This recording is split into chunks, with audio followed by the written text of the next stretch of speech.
नमस्कार। खबर बलरामपुर के उतरौला से। भारतीय किसान यूनियन के जिला अध्यक्ष सहित तमाम किसान नेताओं ने 7 सूत्रीय मांगों को लेकर उप जिलाधिकारी के नाम से तहसीलदार उतरौला को सौंपा ज्ञापन। आपको बता दें कि उतरौला के किसान नेता जीवनलाल यादव की अगुवाई में भारतीय किसान यूनियन के अध्यक्ष एवं पदाधिकारियों ने 7 सूत्रीय मांगों को लेकर उप जिलाधिकारी उतरौला को सौंपा ज्ञापन, जिसमें किसान के गन्ना भुगतान सहित तमाम अन्य मांगों को लेकर जैसे महात्मा गांधी राष्ट्रीय रोजगार गारंटी योजना का दिया है, क्या कहेंगे? नाम बदलना हो, विद्युतीकरण, महंगी बिजली, किसान के कर्ज माफी सहित कुल 7 सूत्रीय मांगों को लेकर महामहिम राज्यपाल को ज्ञापन सौंपा।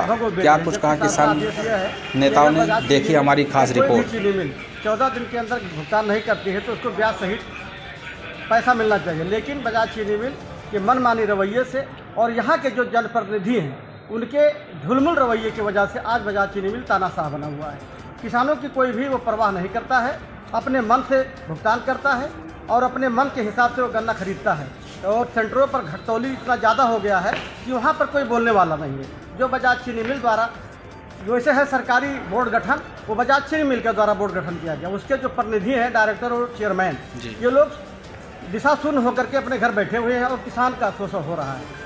और हम ये चाहते हैं, आज यहाँ पर आए हुए हैं, ये अगले बार जो हम लोग बेहद कार्यक्रम करना चाहते हैं, उत्तर प्रदेश की कानपुर के आगे आप जाइए, लगभग हर खेत को पानी मिल रहा है। आप हरियाणा या अन्य प्रदेशों में चले जाइए, हर खेत को पानी मिल रहा है, लेकिन उत्तर प्रदेश के अंदर किसानों को छोड़ दीजिए, आप उसको घर को बिजली नहीं मिल रहा है। ये पानी वाला जो मुद्दा आपने उठाया, यह बड़ी मुद्दा है।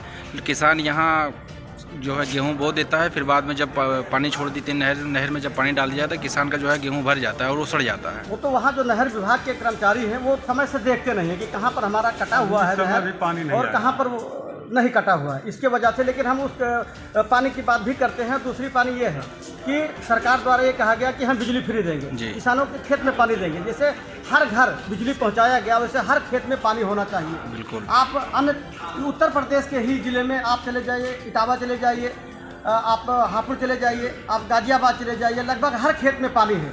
हम लोग किसान यूनियन की या हम किसानों की मांग है कि हमको उसी तरह से उत्तर प्रदेश में जो अन्य जिलों में बिजली सप्लाई दी जाती है किसानों को फ्री, वैसे हमको बिजली दिया जाए। अगर ऐसा नहीं होता है तो हम लोग इसके लिए बेहद कार्यक्रम चला करके और धरना प्रदर्शन करेंगे और ये मांग करेंगे सरकार से कि हमारे हर किसान के खेत में पानी होना चाहिए।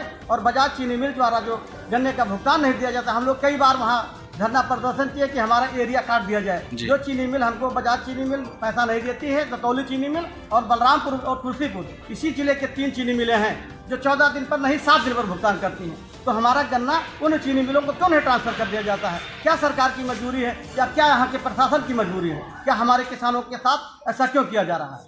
अगर ऐसा होता रहा तो एक दिन हम लोग को मजबूर होकर के बजाज चीनी मिल को घेरना पड़ेगा और उनके जो है सप्लाई बंद कराना पड़ेगा। यही हम लोगों की मांग है।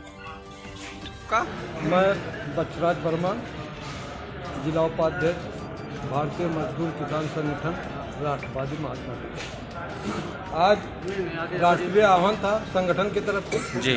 आज हम 6 सूत्रीय जो है ज्ञापन माननीय तहसीलदार साहब को सौंपा है, जिसमें पहला मांग हमारा ये है, महात्मा गांधी राष्ट्रीय रोजगार गारंटी योजना का नाम बदल करके कुछ दूसरा दिया जा रहा है। जी राम तो उसको उसका हम विरोध करते हैं।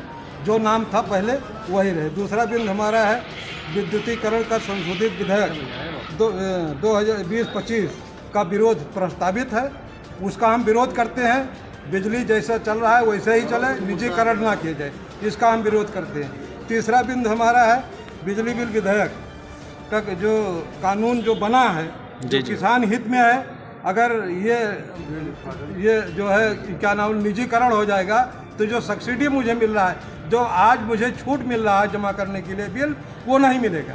इसलिए इसका हम विरोध करते हैं कि ये ना हो पाए। और ये चौथा मुद्दा है एमएसपी का। एमएसपी जो है कांग्रेस के ज़माने में 2 कमेटी बिठाई गई थी, एक रंगराजन कमेटी, एक स्वामीनाथन आयोग बिठाया गया था, जिसमें रंगराजन कमेटी जो है किसान के हित में नहीं था। वो रिपोर्ट वो किसान के खिलाफ था। वो रिपोर्ट जो है कांग्रेस के ज़माने में लागू किया गया था, तो जिसमें क्या हुआ था कि किसान जो गन्ना बेचते थे उसका आधा पैसा रोक करके भुगतान किया जाता था। जब सरकार बदली तो रंगराजन कमेटी की सिफारिश की रिपोर्ट को खारिज कर दिया गया और उन्होंने वादा किया था किसानों के बीच में कि हम स्वामीनाथन आयोग की सिफारिश को लागू करेंगे। यदि वो लागू हो जाए तो किसान का ज़्यादातर स्थिति सुधर जाए, लेकिन इन्होंने वादा खिलाफी करके जो है स्वामीनाथन आयोग की सिफारिश को लागू नहीं कर रहे हैं। इसका हम विरोध करते हैं और ये मांग करते हैं कि स्वामीनाथन आयोग की सिफारिश को लागू किया जाए। ये हमारा 5वां बिंदु है कर्ज माफी। किसानों का जो है जो ऋण बकाया है, आज बजाज की स्थिति यह है कि हम जो है कृषि पर क्रेडिट कार्ड बनवाते हैं, हमें गन्ने पर पैसा मिलता है, जो उसका हमें ब्याज देना पड़ता है। साल में एक दफ़ा जब रिन्यूअल कराते हैं तो हम गन्ना जब बेचते हैं उसका पैसा हमें अगर बराबर मिल जाए समय से तो हम रिन्यूअल सही तरीके से करा ले, पैसा नहीं मिलता है। ऐसी स्थिति में मैं डिफाल्टर हो चुका हूं और मिल भी डिफाल्टर है। ऐसे स्थिति में भी इसलिए डिफाल्टर कहना चाहता हूं बजाज चीनी मिल को। यदि वो डिफाल्टर ना होते तो उनका जो है उनका लिमिट बन जाता और लिमिट से वो पैसा लेकर के किसानों को दे देते, इसलिए उनका भी रिकॉर्ड गंदा हो चुका है, उनका लिमिट नहीं बन रहा है, वो खुद जो है कर्ज में डूबे हैं। और बजाज वालों ने क्या किया है कि किसानों का गन्ना पेराई करके पूरा साल का पैसा उन्होंने खुद खर्च लिया था और दोबारा गन्ना पेराई करके हमारे ही गन्ने का चीनी बिक्री करके हम मुझे भुगतान कर रहे हैं, इसलिए 1 साल लेट चल रहा है। हमारा जो है पिछले साल का गन्ना का भुगतान नए वर्ष में हमारा गन्ना का जो है पेराई करके चीनी बिक्री कर हमें देते हैं। ऐसी स्थिति में हम चाहते हैं कि किसानों के गन्ने का मूल का भुगतान, जबकि हाई कोर्ट का सुप्रीम कोर्ट का ऑर्डर है कि गन्ना मूल यदि 7 दिन में भुगतान नहीं होता है तो ब्याज दिलाया जाए, और आज हम मूल भी नहीं पा रहे। हम मांग करते हैं कि ब्याज सहित किसानों के गन्ना मूल का भुगतान हो। अगर यदि ऐसा नहीं होता है तो ये संगठन उग्र आंदोलन करके और बजाज मिल में ताला लगाने का कार्य करेगा, ये हम मांग करते हैं। कुछ क्षेत्रीय बिंद है जैसे कि अभी बताया गया है श्री दत्तगंज का बीज गोदाम 2 साल से उसका हम जो है बराबर ज्ञापन के माध्यम से जिला स्तर पर जो है बराबर सूचना देते हैं कि उस जमीन अतिक्रमण हो रहा है, लेकिन कोई सुनवाई नहीं होता है, वो पैमाइश नहीं होता है, ना उसका बाउंड्री होता है। दूसरा बिंद, मैं उतरौला तहसील की बात कर रहा हूँ। ये बात मैं जिलाधिकारी के महोदय के समझ भी रखा है कि उतरौला में जो रजिस्ट्री ऑफिस है सबसे ज़्यादा पैसा जिला का देने वाला, और रजिस्ट्री ऑफिस का ज़मीन भी अतिक्रमण हो रहा है, लेकिन इस पर कोई शासन सुनवाई नहीं देता है।